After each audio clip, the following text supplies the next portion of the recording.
دین کی باتوں کا، اچھی باتوں کا اثر آج کل اس لیے بھی نہیں ہوتا کیونکہ ہم سب کہیں نہ کہیں یہ سمجھ رہے ہوتے ہیں کہ نہیں یہ بات ہمارے لیے نہیں، یہ تو دوسروں کے لیے ہے۔ اللہ تعالیٰ قرآن پاک میں ارشاد فرماتے ہیں الم یعلم بان اللہ یرا، کیا وہ یہ نہیں جانتے کہ اللہ تعالیٰ دیکھ رہا ہے؟ جب انسان گناہ کرتا ہے نا تو یہ بات ذہن میں بڑے اچھے سے ہوتی ہے کہ میرا اللہ مجھے دیکھ رہا ہے۔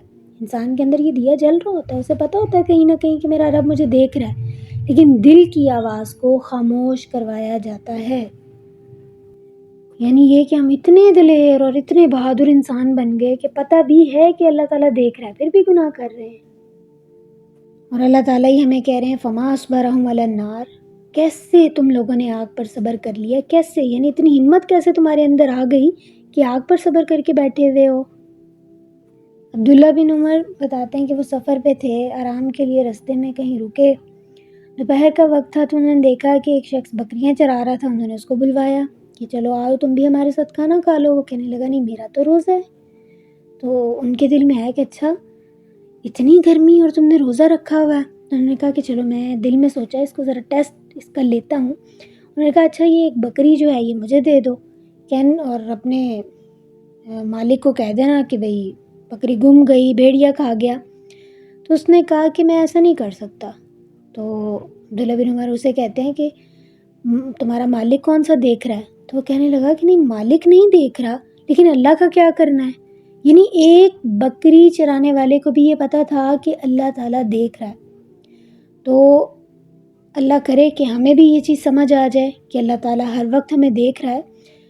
خیر عبداللہ بن عمر جو ہیں انہوں نے پھر اس کے بارے میں پتہ کروایا اور پھر اسے آزاد بھی کروایا۔ آج ہم کتابیں چاٹ ڈالتے ہیں، یونیورسٹیاں، کالج، اسکول، اکیڈمیز، ہر چیز کچھ نہیں چھوڑتے، ادھیڑ چھوڑتے ہیں ہر جگہ، لیکن یہ سمجھ نہیں آتی کہ اللہ دیکھ رہا ہے۔ ہر میدان میں دھوکہ، جھوٹ، فریب۔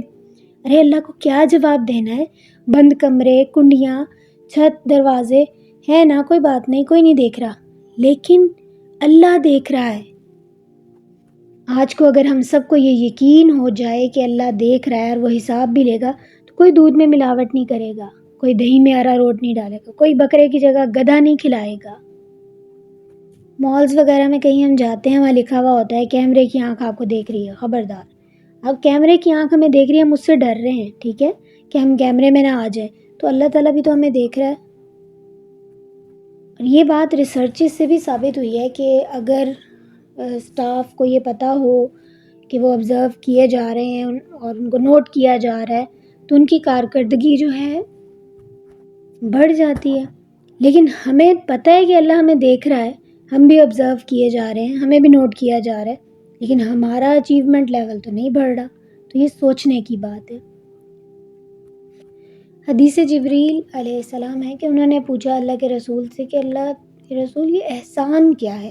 اللہ کے نبی صلی اللہ علیہ وآلہ وسلم نے جواب دیا یہ کہ تم اللہ کی عبادت اس طرح کرو کہ تم اللہ کو دیکھ رہے ہو، ٹھیک ہے۔ عبادت یعنی یہ نہیں کہ نماز روزہ صرف 24/7 آپ کا ایک ایک لمحہ جو ہے وہ اللہ کی جو ہے اطاعت میں گزرے، اس طرح کرو کہ تم جو ہے وہ اللہ تعالیٰ کو دیکھ رہے ہو۔ اور اگر ایسا نہیں کر سکتے تو اس طرح سے زندگی گزارو کہ اللہ تو تمہیں دیکھ رہا ہے۔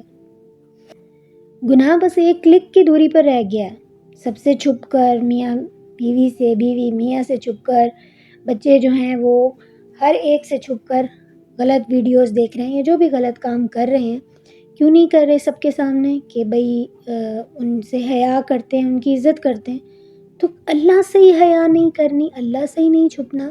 اور وہ بچپن کی کہانی تو سبھی کو یاد ہوگی نا کہ ایک شخص ہوتا ہے، اس کے 3 بیٹے ہوتے ہیں اور وہ ان کو سیب دیتا ہے اور کہتا ہے کہ یہ لے لو اور وہاں جا کر کھانا ہے جہاں کوئی تمہیں نہ دیکھے۔ تو پھر کچھ دیر کے بعد وہ پوچھتا ہے اپنے بیٹوں سے، تو پہلا والا جو ہے وہ کہتا ہے کہ میں جنگل میں گیا اور درخت کے نیچے بیٹھا اور مجھے کسی نے نہیں دیکھا اور میں نے کھا لیا۔ دوسرا کہتا ہے میں نے کمرہ بند کر دیا تھا اور خوب اندھیرا کر دیا تھا اور میں نے کھا لیا۔ تو تیسرا ہوتا ہے نا وہ یہ کہتا ہے کہ میں نے سیب نہیں کھایا اس لیے کہ میں جہاں پہ بھی جا رہا تھا یا جہاں پہ بھی جانے کا سوچتا تھا اللہ تو وہاں پر تھا نا، تو میں اس وجہ سے یہ سیب نہیں کھا سکا۔ اور دیکھیں کہ رمضان میں ہمیں اس چیز کا یقین ہوتا ہے نا کہ ہم نے روزہ رکھا ہوا ہے تو ہم کچھ نہیں کھائیں گے، حالانکہ ہمیں کوئی نہیں دیکھ رہا ہوتا، لیکن پھر بھی ہم کچھ نہیں کھاتے، چھپ کر بھی کچھ نہیں کھاتے، کیونکہ ہمیں یقین ہوتا ہے کہ اللہ تعالیٰ ہمیں دیکھ رہا ہے۔ تو ایسا ہی یقین، پختہ یقین ہمیں سال کے باقی 11 مہینوں میں بھی چاہیے کہ اللہ تعالیٰ ہر وقت ہر آن ہمیں دیکھ رہا ہے۔ کہیں خوف ہے کہ اللہ دیکھ رہا ہے تو کہیں اطمینان ہے کہ اللہ دیکھ رہا ہے۔